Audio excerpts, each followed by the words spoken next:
Je suis ravi de vous retrouver aussi, Bruno Le Maire, car les questions ne manquent pas ce matin. D'abord, est-ce que vous avez l'impression que le président de la République peut revenir des États-Unis changé? On l'a vu, les bras dans les bras, avec celui qui avait mené donc la révolte des pigeons. Est-ce qu'un nouveau François Hollande, adoubé par Obama, va revenir en France? Moi, je trouve un peu surréaliste de voir un président de la République qui, après quasiment 2 ans d'exercice de son mandat, découvre qu'il y a des nouvelles industries, découvre qu'il y a le net, découvre qu'il y a le numérique, le même qui avait taxé, vous savez, à 66% les plus-values de cession immobilière, c'est-à-dire justement tous les jeunes entrepreneurs, dit tiens, il y a là, il en tombe dans les bras, tout le monde l'a vu. Le numérique. Oui, mais au-delà de ces accolades et ces gestes qui sont très sympathiques, moi, ce que j'attends, c'est des décisions.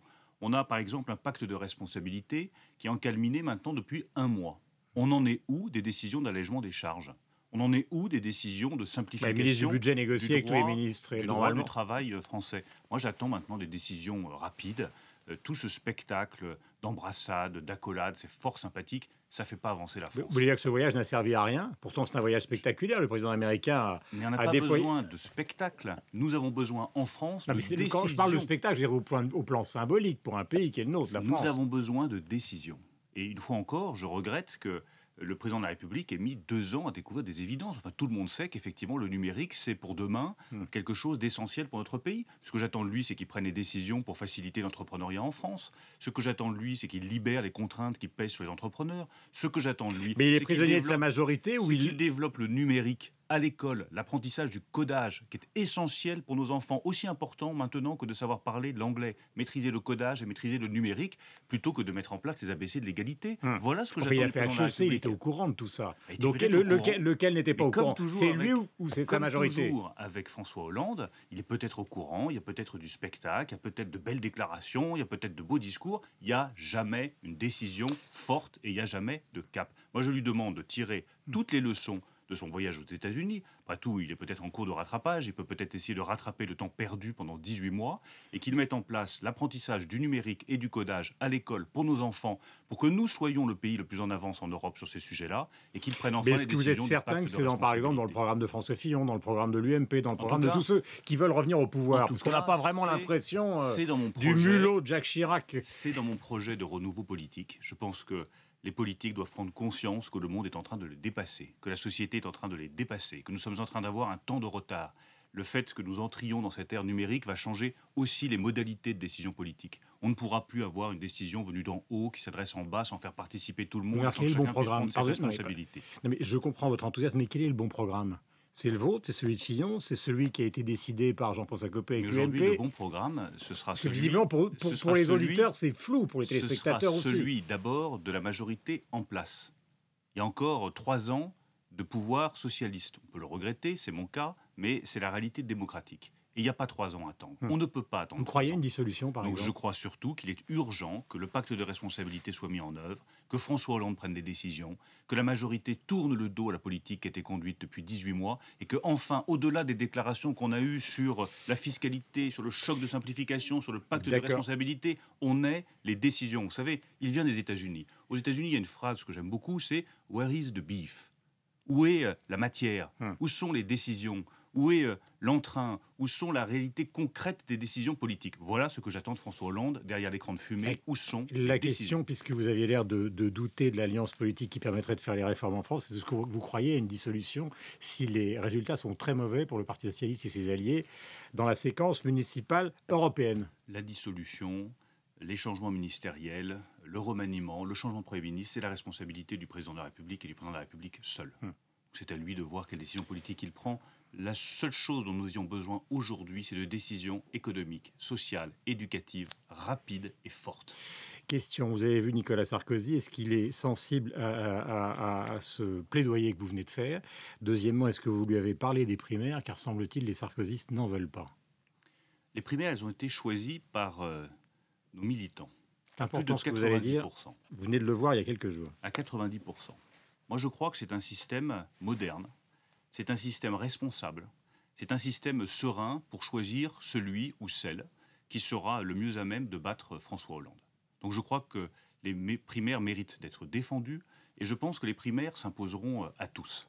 Ensuite, c'est un mystère pour Attendez, personne. c'est important ce que vous venez de dire, parce que ça veut dire que dans l'entretien que vous avez eu avec lui, vous l'avez finalement convaincu éventuellement, s'il prend la décision de se présenter, de passer par les Vous savez, primaires. je ne cherche pas à convaincre Vous lui en qui avez que ce soit parlé. dans ma famille politique. Vous lui en Je avez dis simplement, vous lui en avez parlé. ma conviction, c'est que les primaires sont un système serein, moderne, responsable Vous lui pour en avez choisir parlé. notre candidat en 2017. C'est encore lointain, mais nous avons justement un chemin qui évitera les tiraillements, les divisions, les querelles qui ont fait tant de mal à notre famille politique. Donc suivons ce chemin des primaires, que chacun se soumette à cette règle démocratique et moderne, et ça nous permettra d'avoir le meilleur candidat ou la meilleure candidate pour battre François Hollande, ce qui est notre objectif. Donc, alors, je ne vais Ensuite, je au-delà ne vais pas de vous demander cela, si vous lui en avez parlé. Est-ce que vous l'avez convaincu? Je vais changer de question, parce que vous allez me répondre. je ne pense pas le convaincre sur ce sujet, mais ça ne change rien à ma Vous lui conviction en avez parlé. personnelle. Les discussions que j'ai avec l'ancien président de la République, elles restent entre nous. Mais c'est un sujet où vous connaissez ma position, je la défends, et je la défendrai jusqu'au bout. Parce qu'au-delà de cette question de modalité de choix du candidat, il y a une question de fond. Qu'est-ce qu'on propose effectivement aux Français? Moi, depuis plusieurs mois, j'essaye de proposer un nouveau modèle français.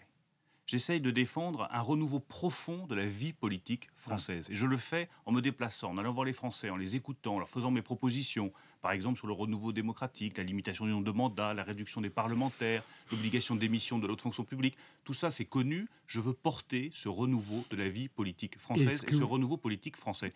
Et je vais vous dire les choses très simplement, Guillaume Durand. Quelles que soient les circonstances, j'irai jusqu'au bout de ce projet politique. Mais alors, Quelles que en soient vous présentant, les circonstances. parce qu'il y a deux solutions. Soit vous le convainquez de passer par les primaires, soit vous êtes allé le voir, comme par exemple Xavier Bertrand, pour vous dire, bah, de toute façon, moi j'irai. Mais il ne s'agit pas d'aller proclamer une détermination, aller voir les uns, Mais aller vous voir êtes les autres. déterminé, vous venez Je suis d'expliquer. totalement déterminé, mais chacun le sait. Pas besoin d'aller voir Non, mais Nicolas vous pouvez- Sarkozy, François Fillon, Alain Juppé ou Jean-François Copé Non, mais pour le là, dire. vous êtes sur Je l'antenne de suis LCI et de Radio Classique, vous pouvez dire, déterminé je suis déterminé à à aller- porter ce projet de renouveau politique. Et je porterai ce Y projet compris de à la renouveau politique, quoi qu'il arrive, dans toutes les circonstances. c'est-à-dire à la présidentielle. Mais nous verrons dans 2 ans les décisions que chacun prendra. Aujourd'hui, il y a des élections municipales, c'est la priorité absolue, il faut qu'on les gagne. Puis il y aura les élections régionales, puis il y aura les élections sénatoriales. Tout ça, c'est un long chemin. Mais si on veut que ce chemin se passe bien pour notre famille politique, il faut qu'il y ait de l'unité, il faut qu'il y ait des règles. Et les primaires font partie de ces Alors, règles. j'ai encore beaucoup de questions. Est-ce que le dénommé Patrick Buisson est le mauvais génie de la droite? Je parle de la fin de la campagne et de l'affaire dont tout le monde parle ce matin. Il nie avoir enregistré Nicolas Sarkozy. Étienne Gernel, le directeur de la rédaction du Point, confirme les informations données par son journal, à savoir qu'il l'a bien enregistré. Moi, je n'ai pas de commentaire à faire là-dessus. C'est une affaire qui est grave. Écouter les gens, enregistrer les discussions des uns ou des autres, c'est quelque chose qui est grave. Vous savez en plus le respect que j'ai pour Nicolas Sarkozy, donc c'est d'autant plus grave qu'il s'agit d'un président de la République. Donc je n'ai pas de commentaire à faire parce que je n'ai pas d'informations particulières. Mais est-ce qu'il est le mauvais génie de la droite? C'est-à-dire l'homme qui a influencé la dernière partie de la campagne et qui donc se retrouve avec une affaire sur les bras ce matin. En politique, ce qui compte, c'est les convictions qu'on défend, c'est ce qu'on porte au fond de soi. Moi, je porte ce renouveau politique. Je pense qu'il faut que la France tourne la page de 20 à 30 années de vie politique qui n'ont pas permis d'obtenir les résultats que les Français sont en droit d'attendre. Non, mais il y a Monsieur plein de Buisson, gens qui étaient lui, choqués par, mais Monsieur par Buisson, son lui, entrée dans la avait campagne. proposé une Fillon, autre ligne Juppé, enfin les politique. gaullistes Mais il s'agit pas globalement d'être- étaient d'être choqués. Il proposait une ligne qui était celle de l'identité nationale. Il estimait que les questions économiques et sociales n'étaient pas prioritaires. Ça n'a jamais été ma ligne. On le sait bien. Je l'ai dit à ce moment-là. J'ai défendu d'autres options. Donc il fut une sorte de mauvais génie. Mais après, chacun fait ses choix, chacun choisit ses options. Certains estimaient que parler de cette question d'identité, faire des clivages forts, était peut-être la bonne solution. Moi, j'ai toujours pensé qu'on pouvait proposer quelque chose de différent, essayer de défendre une nation française unie, rassemblée, avec des changements économiques profonds, avec un nouveau modèle qui rassemblait tout le monde et qui nous permettait de sortir de l'ornière. C'est une autre option et je continue à la défendre. Vous n'avez pas trahir une conversation, mais est-ce que par hasard Nicolas Sarkozy vous a dit finalement je vais peut-être essayer d'avancer mon engagement dans la campagne? Parce qu'il y a beaucoup de gens qui considèrent que finalement, comme il a perdu en partant trop tard, peut-être que s'il veut gagner, il faudrait qu'il parte dès maintenant. Je vous le dis. Vous n'allez pas me le dire. Je ne répète pas ce que je discute avec l'ancien président de la République, qui est, pour moi, à mes yeux, un atout de notre famille politique. Un atout fort. Quelle que soit sa décision, il sera un atout de notre famille politique. Mais dans un jeu de cartes, il est bon d'avoir plusieurs atouts, pas un seul atout. Concernant NKM, le sondage du 14e arrondissement, commenté abondamment depuis hier, la donne perdante. Si elle perd le 14e, tout le monde sait qu'elle perdra donc cette bataille. Est-ce que ce n'est pas un handicap pour la lisibilité politique du point de vue des électeurs de l'opposition? Parce que finalement, si Minucci gagne Marseille et si NKM perd Paris, et les socialistes diront, bah voyez, la sanction est tombée, finalement on n'est pas dans un état aussi épouvantable. On n'en est pas là. D'abord, Mais il reste 5 semaines, c'est pas beaucoup. Nathalie Kosciusko-Morizet remonte dans les sondages. Je constate aussi, partout dans les villes où je vais, que les Français se mettent très tard dans ces campagnes électorales. C'est une leçon à retenir pour les futures campagnes nationales. Ils s'y mettent très tard, ils s'y intéressent très tard. Je pense que Nathalie garde toutes ses chances de gagner à Paris. Toutes ses chances. Et qu'il faut se mettre derrière elle, se battre, la soutenir.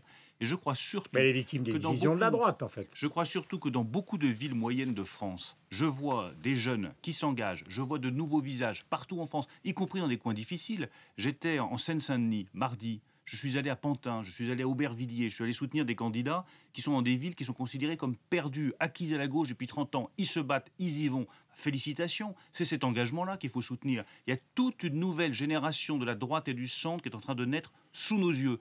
Allons les soutenir parce que c'est avec eux qu'on aura des victoires électorales demain. Question, est-ce que vous considérez que le fameux gel du salaire des fonctionnaires, alors ça a été annoncé par Payon, puis c'est annoncé par le groupe, finalement ils font marche arrière, mais est-ce que c'est un des dossiers qu'il faut aborder? Oui, je crois que c'est un signal très intéressant. Ça prouve l'échec complet de la politique de la gauche. On recrute toujours il faut plus, le faire ou il ne faut pas le faire? On recrute toujours plus de fonctionnaires et on les paye toujours moins bien. Je trouve que c'est indigne pour les fonctionnaires. Je trouve que la manière, par exemple, dont les enseignants sont traités depuis plusieurs années, c'est indigne. Une grande démocratie, une république comme la République française qui ne traite pas correctement ses enseignants, c'est pas normal. Moi, je prône une politique totalement différente où on a le courage de diminuer massivement le nombre de fonctionnaires. Je rappelle que si on prend toutes les fonctions on revient à la logique ils ont augmenté de 130 000. Mais si vous revenez au pouvoir, on revient à la logique qui était celle non, on redéfinit le périmètre de l'État. On réduit massivement le nombre de fonctionnaires. On les met sur les fonctions essentielles de la République, l'éducation, la justice, la santé, la sécurité. Et ceux qui restent fonctionnaires, on les traite bien, on les rémunère correctement. On ne leur annonce pas un jour que leur salaire va être gelé ou un autre jour que le glissement vieillesse-technicité va être supprimé, comme l'avait dit M. Payon. Moi, je trouve ça indigne, cette manière de traiter les fonctionnaires. On en embauche toujours plus, 60 000 supplémentaires à l'éducation nationale. On les recrute moins bien parce qu'évidemment, on n'arrive pas à trouver le bon niveau. On dévalorise ceux qui sont depuis des années dans la fonction publique et qui sont enseignants depuis des années, et au bout du compte, on leur dit on va vous payer toujours moins bien. C'est pas ma conception de la fonction publique. Merci Bruno Le Maire, donc d'être venu sur l'antenne de Radio Classique et d'LCI ce matin. Bonne journée à vous, suivant la formule consacrée, mais sincère, ce qui est important.